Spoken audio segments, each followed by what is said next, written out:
Selamat pagi, sahabat bahasa dimanapun sahabat bahasa berada. Selamat bertemu kembali bersama kami dalam Siniar Hetu Balai Bahasa Provinsi Maluku. Senang sekali kali ini yang menjadi tamu kita, tamu dari jauh, sebagaimana yang sahabat bahasa lihat dalam tampilan Siniar Hetu. Kali ini berbeda dengan tampilan Siniar Hetu sebelumnya. Bersama saya di tempat yang jauh ada Dr. Marianto.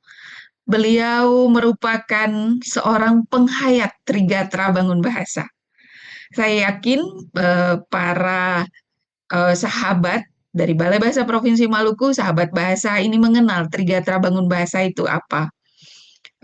Terkenal dengan gatranya, utamakan bahasa Indonesia, lestarikan bahasa daerah, dan kuasai bahasa asing. Nah, kali ini kita beruntung sekali bersama Dr. Marianto untuk membicarakan gerakan yang sedang kita gaungkan di Balai Bahasa Provinsi Maluku, yaitu Gen Beta Polyglot. Selamat pagi Pak Mar. Selamat pagi, salam sejahtera bagi kita semuanya. Salam sehat selalu, Bu Kiti dan kawan-kawan sahabat bahasa Balai Bahasa Provinsi Maluku. Baik Pak Mar. Kita langsung mulai saja ya Pak Mar. Pak Mar pasti Maka, sudah membaca karena kemarin kami mengirimkan beberapa artikel mengenai Trigatra, mengenai gen beta polyglot ini kepada penghayat Trigatra Bangun mm, Bahasa.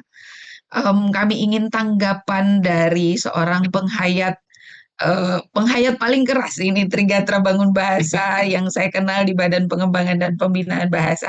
Silakan Pak Mar. terima kasih. Tentu yang pertama dan yang paling utama adalah rasa syukur kita. Eh, Ucapan syukur yang senantiasa kita sampaikan kepada Tuhan Yang Maha Esa. Termasuk dalam hal ini mensyukuri kenikmatan adanya bahasa, eh, baik itu bahasa Indonesia tadi yang disebutkan Gatra pertama maupun bahasa daerah dan juga bahasa asing nantinya begitu ya. Nah, dalam hal ini saya terus terang begitu membaca sekilas tulisan Bu Kiti gitu ya mengenai gen beta polyglot ini. Luar biasa ini gerakan ini dan ini menjadi satu rangkaian upaya kita untuk menghayati Trigatra Bangun Bahasa. Nah, tadi mungkin dalam obrolan eh, awal tadi saya sampaikan bahwa penghayatan Trigatra Bangun Bahasa ini sesungguhnya kita kembali belajar menjadi murid bumi. Gitu ya.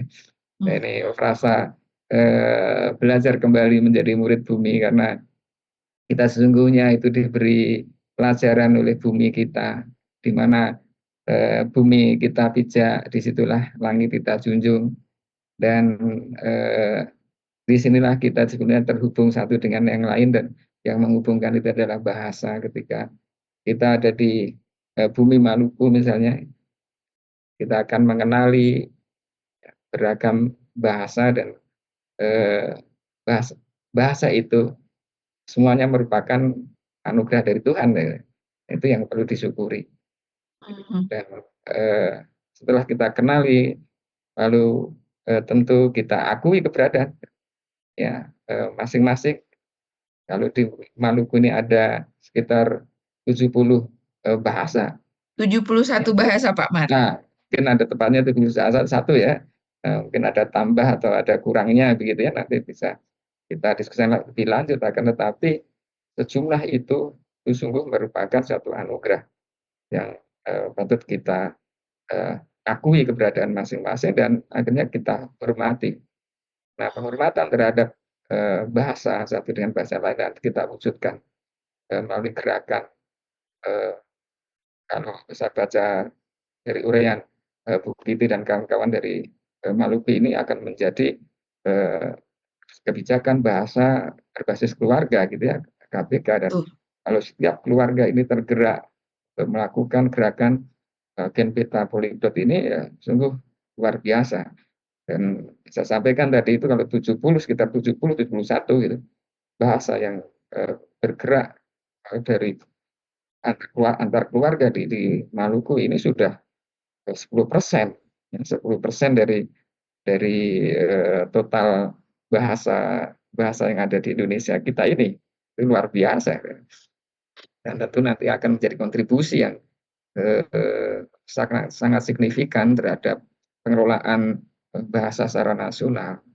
Nah, ini jadi pertama saya ingin menggarisbawahi bahwa eh, gerakan Gen Beta Polyglot ini eh, dalam rangka menghayati Trikatra Bangun Bahasa nantinya itu merupakan gerakan semesta kebahasaan. Karena kita dengan gerakan ini kita ingin menyadari, mengenali, mengakui, menghormati bahasa apapun, eh, sekecil apapun jumlah penuturnya gitu ya. Ini perlu kita hormati, dan ini suatu gerakan semesta karena itu menjadi bagian dari kesemestaan alam kita, dan tadi manusia yang ada di muka bumi ini ya, terhubung, saya menggunakan Terhubung istilah, dengan bahasa. iya, iya, ya, secara fisik itu terhubung oleh permukaan bumi gitu ya, baik daratan maupun Mhm, lautan ya. Ini kata Pak Yudi Latif dari baca tulisan beliau itu ya. Eh, dan juga terhubung oleh satu langit gitu ya. Nah, tetapi mhm, kan aktualisasinya eh, penghubungan ini apa namanya konektivitas ini kan dengan bahasa gitu. Dengan bahasa, dan dimulai dari bahasa yang ada di setiap kelompok-kelompok keluarga, bahkan dalam satu keluarga mhm. beberapa keluarga gitu, dan saling terhubung dengan satu yang lain dan dengan bahasa. Jadi kita disebut eh, kita umat manusia dihubungkan dengan satu bumi satu langit. Penghubung yang nyata wujud konkretnya kan bahasa. Nah, Ya. disitulah menjadi gerakan semesta kebahasaan, saya eh, katakan seperti itu karena ini menjadi gerakan yang sangat nyata. Oh, Dalam hal oke, Pak ini, Mar. Jadi kalau kita, saya tertarik dengan semesta tadi yang Pak ya, Mar sampaikan. Untuk bisa menggapai semesta, sebenarnya kita harus mulai dari hal yang kecil. Dan iya, kalau kebahasaan, kita mulai dari tempat anak itu pertama kali menguasai bahasa, begitu ya Pak iya, Mar? persis. Dan mau tidak mau itu adalah keluarga. Dan sebenarnya juga mengapa gerakan ini kita lakukan, ini adalah gerakan yang juga ingin melihat lebih lagi mengenai model revitalisasi bahasa daerah yang sudah kita lakukan, begitu Pak Mar. Mhm, Jadi kalau di Indonesia, sebagaimana yang kita ketahui, melalui revitalisasi bahasa daerah, kita mengenalkan ada tiga model revitalisasi mhm, bahasa daerah, A, B, dan mhm, C. Dan mhm, untuk Maluku itu kami menggunakan model C. mhm, Model C itu eh, fokusnya mhm, untuk bahasa yang penuturnya sedikit, tetapi jumlahnya banyak. Dan mhm, itulah yang terjadi di Maluku. Itulah kondisi mhm, kebahasaan yang ada di Provinsi Maluku. Nah, kalau berdasarkan model yang sudah kita tentukan, memang ada tiga basis dalam revitalisasi itu, mhm, yaitu sekolah, mhm, kemudian komunitas, dan yang ketiga itu adalah masyarakat, Pak Mar. mhm, mhm, Dan masyarakat ini terbagi ada atas individu dan keluarga. Nah, mhm, di Maluku kita ingin melihat sebagaimana kita hubungkan tadi dengan kalau kata Pak Mar, ini kita bicara mengenai semesta, kesemestaan ketika mhm, kita berbicara mengenai bahasa. Nah, kita ingin menyentuh bagian semesta yang kecil, mhm, tempat ketika seorang manusia pertama kali lahir itu di dalam keluarga. Nah, bagaimana Pak Mar melihat kesemestaan, kemudian keluarga, potensi multilingual bagi seorang anak, dan hubungannya dengan tadi hakikat kesemestaan tadi. ya, ya, luar biasa nih Mbak Kiti kalau kita urai lebih lanjut ya. Jadi tadi ada dunia sekolah, ya, dunia Mhm, komunitas, dan dunia keluarga kecil ya, ayah bunda anak gitu ya. Nah, itu semuanya kan saling terhubung, gitu ya. Kita membedakan 3 model tadi kan untuk memudahkan kita menangani masalah kan kira-kira gitu ya. Ya, betul, Nah, betul.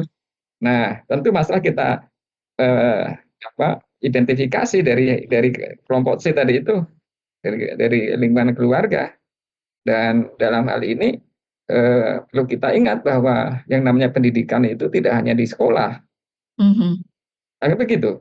Ya, kita betul. memperoleh pendidikan pertama kali itu dari keluarga. Jadi Mhm, kesemestaannya kan dilihat dari situ. Jadi kontribusi setiap keluarga jadi penting bagi mhm, komunitasnya kan, bagi kelompok masyarakat yang lebih luas. Ya. Nanti kelompok yang lebih luas nanti lebih kontribusinya lebih penting lagi ya, diharapkan untuk kelompok yang lebih besar lagi begitu ya. Sampai ke dalam sistem pendidikan secara nasional. Nah, dalam hal ini kita sekarang ini sedang ya melaksanakan arahan pimpinan bahwa pendidikan ini kita upayakan sebagai pendidikan yang bermutu bagi semua gitu ya. Jadi ada 2 indikator pendidikan yang bermutu eh, untuk semua.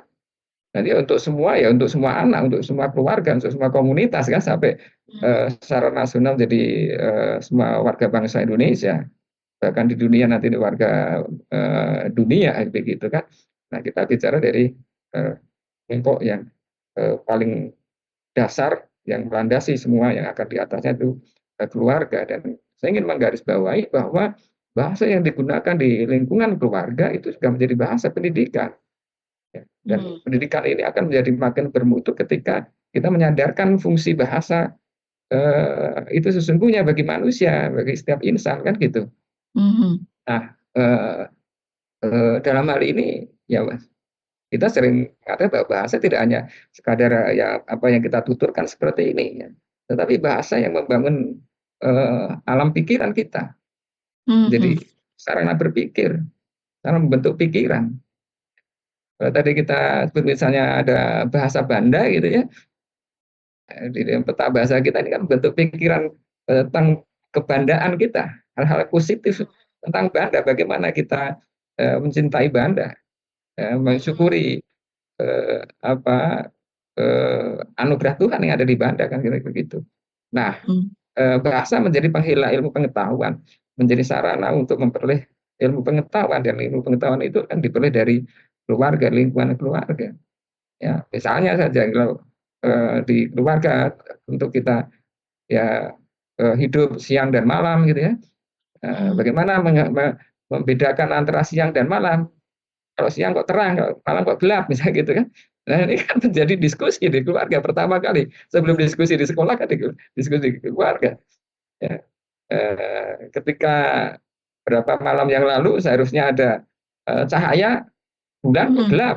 Eh, apa penyebab gerhana matahari misalnya kan gitu. Gerhana Nah, ini bulan ya Pak Mar?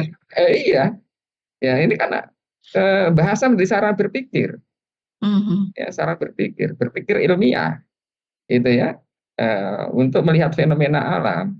mhm, Dan disitulah makin banyak bahasa yang dimiliki pasti akan memperoleh sumber pengetahuan yang makin banyak, kan begitu. Misalnya oke, ya tadi soal siang dan malam misalnya gitu kan kita tahu kalau siang ada sumber cahayanya apa ya, di matahari, kalau malam sumber cahayanya bulan ya. mhm, Proses cahaya bagaimana? Nah, kalau gelap bagaimana supaya supaya terang malam hari kan gitu. mhm, Nah, ini kan proses berpikir dan di situ ada eh, pencarian, pemerolehan pengetahuan, ya, dan ada data, ada pengamatan fakta kan gitu. Lalu menyusun menjadi sebuah bisa deskripsi ya. Kita kenal jadi teks deskripsi, mendeskripsikan bulan seperti apa, matahari seperti apa kan gitu. Lalu menerangkan terjadinya siang dan malam gitu mhm. ya, menjadi teks penjelasan misalnya gitu. Iya, Nah, jadi semua jadi sebenarnya jangan pernah menyepelekan apa yang dilakukan oleh sebuah keluarga dalam membangun bahasa yang ada di dalam oh, keluarga, tidak karena itu adalah inti dari bagaimana anak itu kemudian mampu berpikir, bagaimana nanti dia berkembang di sekolah. Demikian ya, Pak Mar. pasti itu. Kalau di keluarga itu terbiasa ya berpikir tadi secara ilmiahnya secara sistematis ya. Sistematis itu ya kan bisa diulang misalnya, bisa Mhm, diulang itu kita akan kembali ulang kembali kan begitu kalau di keluarga gitu ya. mhm. Nah, Dan untuk bahasa sistematis, yang digunakan empiris. itu kita boleh pilih, tidak pilih ya. Jadi dengan Trigatra Bangun Bahasa ini, dengan gerakan Gen Beta Polyglot ini, Pak Mar, sebenarnya kita ingin menanamkan juga bahwa keluarga itu bisa membangun, berkomitmen untuk menggunakan 2 atau 3 bahasa, bergantung jumlah anggota keluarga yang ada di dalam keluarga itu, untuk membangun generasi yang memang multilingual atau polyglot mulai dari sedini mungkin gitu. Jadi kalau misalnya menggunakan, nanti dia mampu untuk berpikir, misalnya kalau gerakan ini kita menggunakan metode Pak Mar, jadi kita coba cara yang paling efektif untuk membuat keluarga itu nantinya bisa menguasai, anak di dalam keluarga itu bisa menguasai lebih dari 1 bahasa.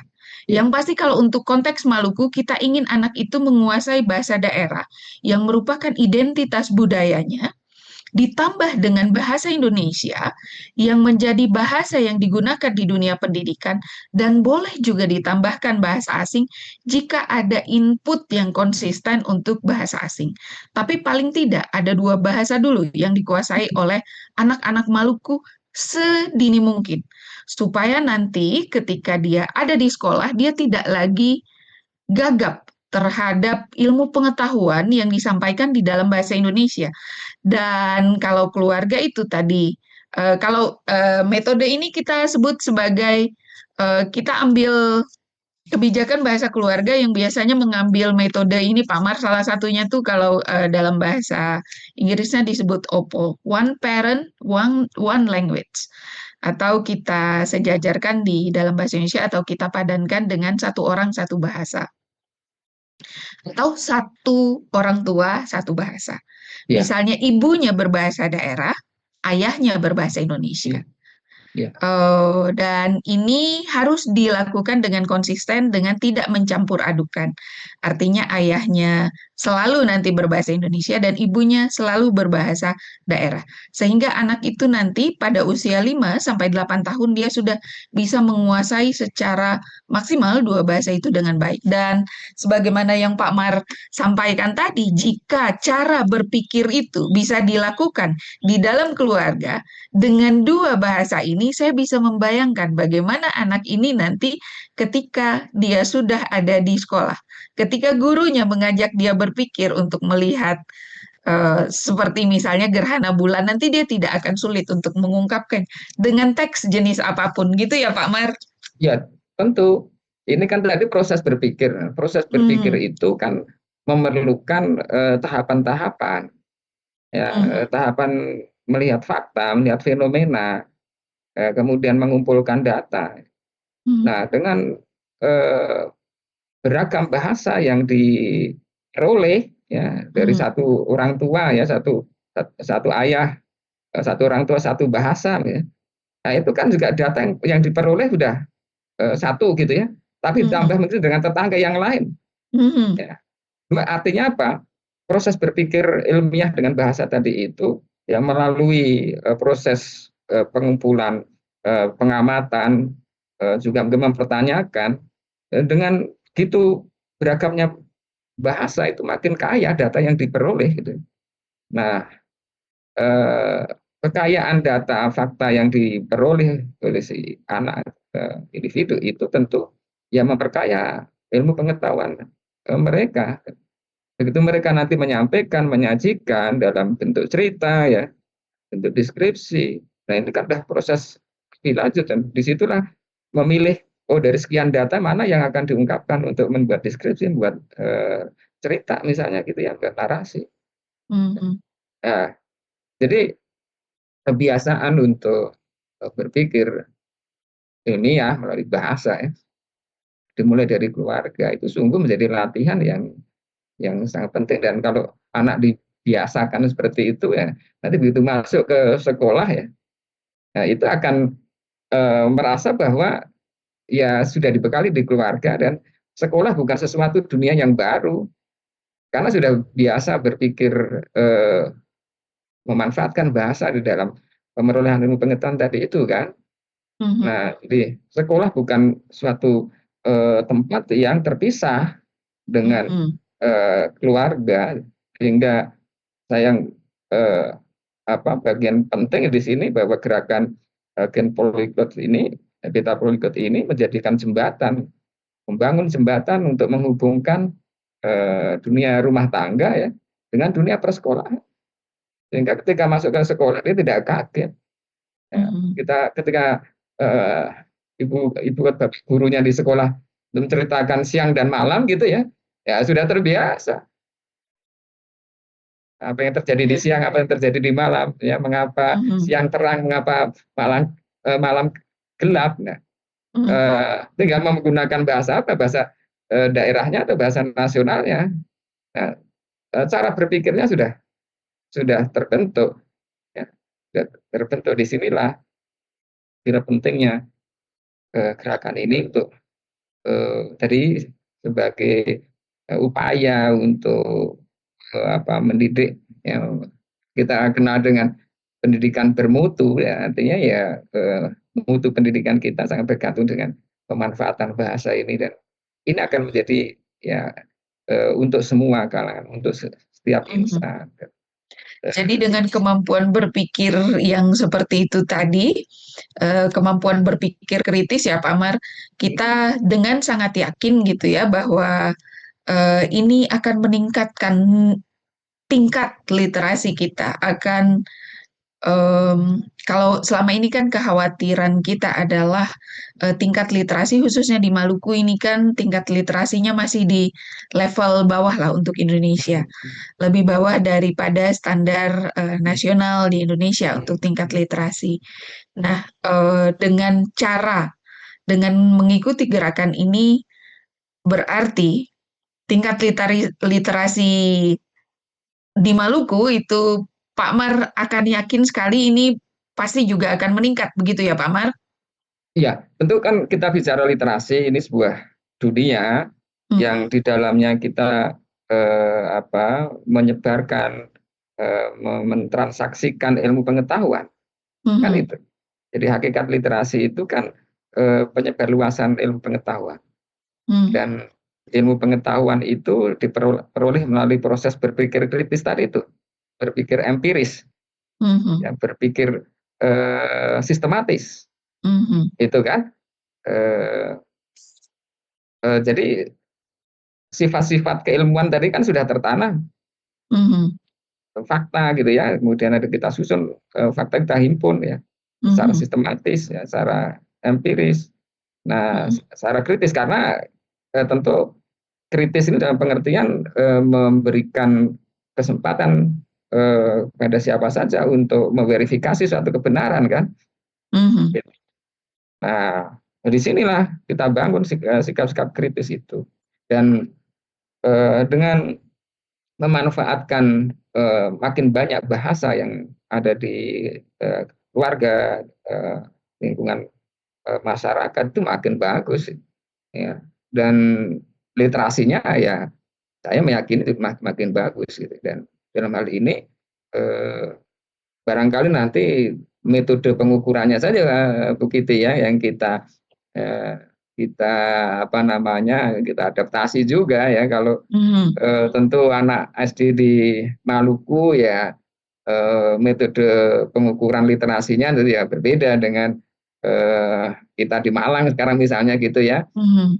karena bahasa yang diperoleh pun juga berbeda kan. Tetapi cara-cara berpikir sistematis, berpikir empiris, ya, berpikir Mhm. kritis gitu ya, itu saya pikir ya makin banyak bahasa yang dimiliki sebelumnya itu makin bagus. Nah disitulah kekayaan data, kekayaan fakta yang Mhm. diperoleh, diamati itu makin banyak kan, tersimpan, dilabeli dengan bahasa-bahasa yang beragam. Oke, Begitu. sangat setuju Pak Mar dengan cara pengukuran yang berbeda Nah, untuk ya ini kondisi kebahasaan yang berbeda ya Pak Mar, ya untuk ya nanti kondisi kan masyarakat yang berbeda. ya kita harapkan Dan begitu. iya, dan diperlukan kontribusi semua pihak ya Pak Mar tanpa kecuali untuk menyukseskan apapun demi masa depan generasi muda yang ada di Indonesia. Pak Mar, kalau melihat mendengar percakapan kita dari tadi berkaitan dengan apa yang disampaikan, eh, bagaimana kita menghayati Trigatra Bangun Bahasa melalui Gen Beta Polyglot, sebagaimana yang Pak Mar sampaikan, mungkin kita bisa garis bawahi tiga hal ya Pak Mar. Hmm. Satu, bahwasanya generasi beta polyglot itu merupakan gerakan semesta kebahasaan, Hmm. lalu juga merupakan upaya pendidikan untuk semua, sebagaimana juga yang sekarang menjadi apa ya kata-kata di Kementerian Pendidikan Dasar dan Menengah Republik Indonesia. Dan Hmm. yang ketiga ini mungkin bisa kita garis bawahi ya Pak Mar, ini merupakan upaya pendaulatan bahasa Indonesia, Hmm. gitu ya. Karena belakangan ini kan kita merasa bahwa bahasa Indonesia itu tidak berdaulat gitu ya, dan kita Hmm. ingin bahwa bahasa ini benar-benar berdaulat di Hmm. Negara Kesatuan Republik Indonesia. Nah, untuk yang ketiga ini, bolehkah Pak Mar pertegas kembali mengenai bagaimana sebenarnya Gen Beta Polyglot ini merupakan upaya pendaulatan bahasa Indonesia itu sendiri?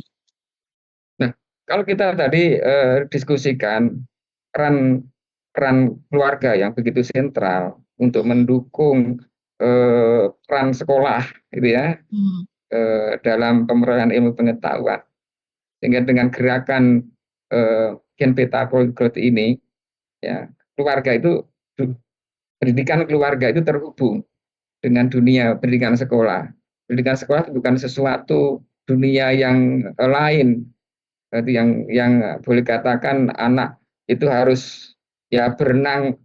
Nah, kalau digambarkan apa hubungan antara pendidikan keluarga dan pendidikan sekolah itu ada jedanya gitu ya, ada kanalnya gitu Hmm, ya. hmm, hmm, Nah, kanal itu sudah dibangun jembatannya kan gitu. Karena hmm, tidak berenang, tidak harus berenang melalui air, tapi melalui jembatan. Nah, ini jembatan penghubung inilah yang saya maksud akan menjadikan bahasa Indonesia itu berdaulat.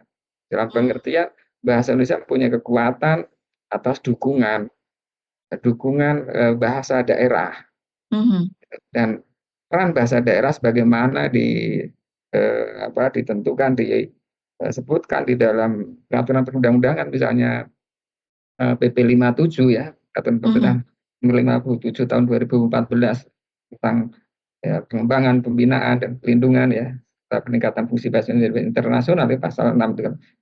Fungsi bahasa daerah. Fungsi bahasa daerah, dan yang disebutkan salah satu yang eksplisit di situ bahwa bahasa daerah itu menjadi sarana pendukung bahasa negara, bahasa Indonesia.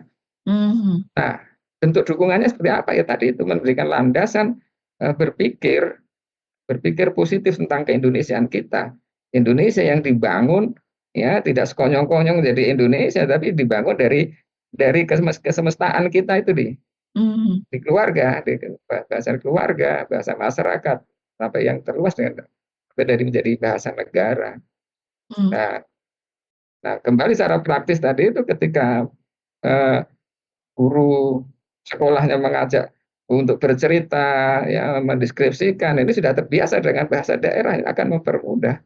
Nah, sehingga bahasa Indonesia menjadi bahasa berdaulat, jadi menjadi sarana berpikir tentang keindonesiaan kita yang utuh gitu ya, yang hmm, tidak tidak hanya bicara Indonesia itu bicara tentang ya Sumatera, Jawa gitu ya, tetapi Indonesia ya semua sudut, semua titik bumi yang ada di Indonesia gitu. hmm. Dan kalau kita berbicara Maluku ya dalam hal kebahasaan ini sungguh luar biasa, tadi 10% ada di Iya, kalau di Maluku 71 kan. berat dari 718 ya Iya, 10% Pak Mar. 10%.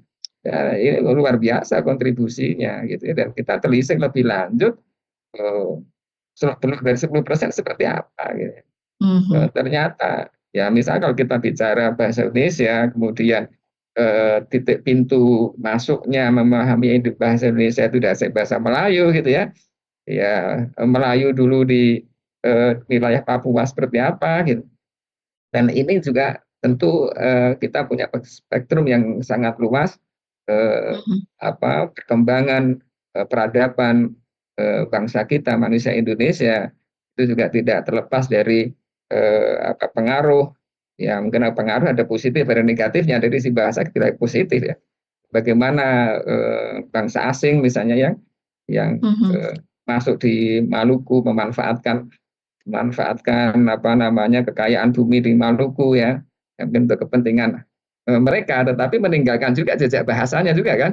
Betul, Pak Mar. Nah, jejak bahasa dan kita ya jejak bahasa ini kita syukuri ya memang ada seperti yang sekarang kita terima ini, Iya, antara lain juga ada bahasa Belanda, bahasa Arab begitu ya, betul. bahasa Portugis, bahasa Inggris, kosakatanya banyak Portugis tertinggal. begitu.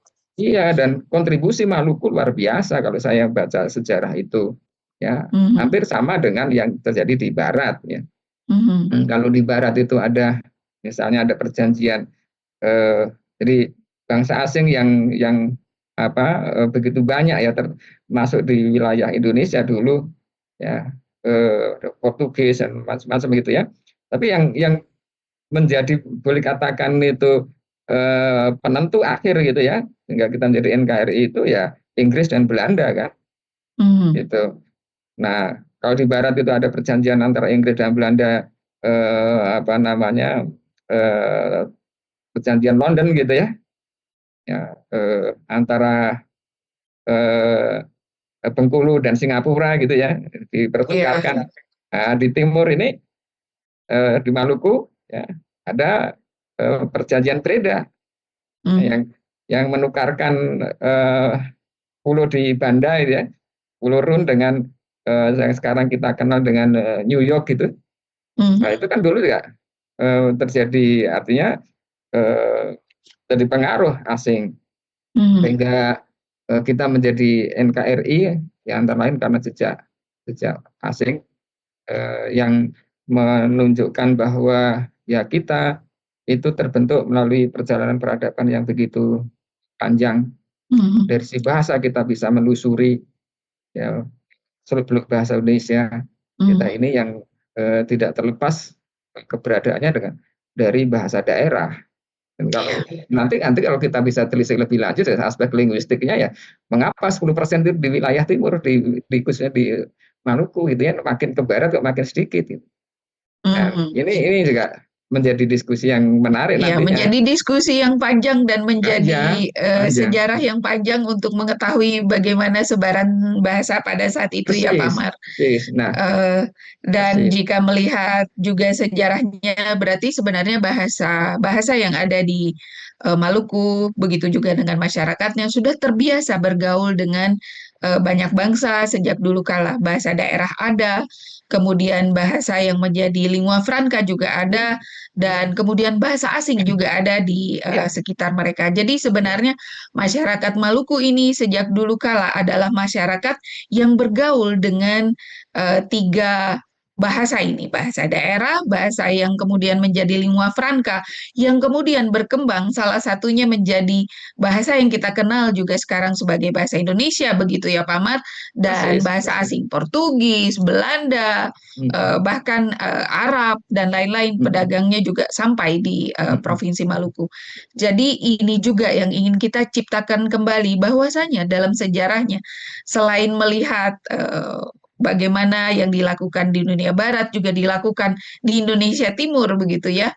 mm, Berarti sebenarnya masyarakat Maluku ini tinggal menggali kembali bahwasanya oh, kami ini memang sudah lama bergaul dengan tiga bahasa ini, mm, dan mari kita kuatkan kembali apa yang sudah dilakukan oleh nenek moyang kita, mm, menjadi orang-orang poliglot di Maluku mm, dengan tetap mempertahankan bahasa daerah, menggunakan bahasa pergaulan yang sekarang menjadi persatuan, bahasa persatuan, yaitu kalau kita bisa sebut sekarang adalah bahasa Indonesia yang tidak melihat kita datang dari suku mana dan seperti mm. apa, dan bahasa yang akan menghubungkannya ke dunia global untuk masa depan yang lebih baik untuk anak-anak Maluku dengan tiga bahasa tersebut.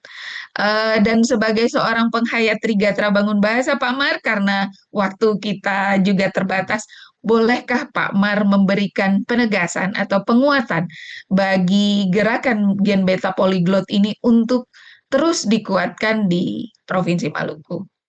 Iya, ya, terima kasih Bu Kiti.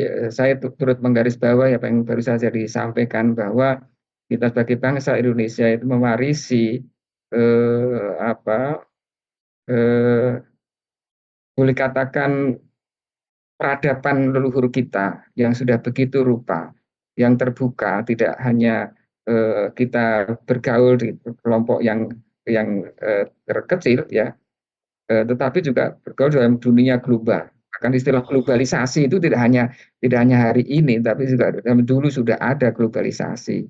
Dan disitulah kita bisa menelusuri bahwa bahasa Indonesia itu berangkat dari beragaman bahasa-bahasa yang ada di eh, alam bumi Indonesia, lalu terjadi perjumpaan dengan bangsa lain yang membawa bahasa asing kita. Dari situlah Mhm. bahasa Indonesia menjadi bahasa yang modern, makin mempererat tali persaudaraan, kesamaan sesama menjadi bangsa Indonesia.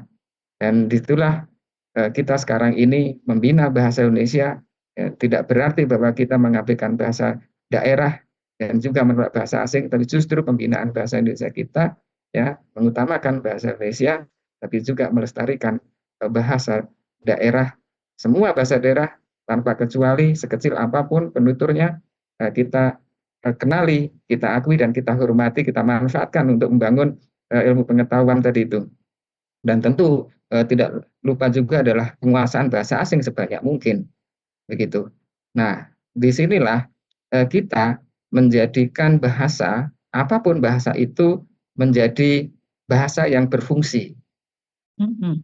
Bahasa yang berfungsi untuk apa? Ya, saya mengikuti bahasawan yang apa cukup terkenal ya Pak Daryanto.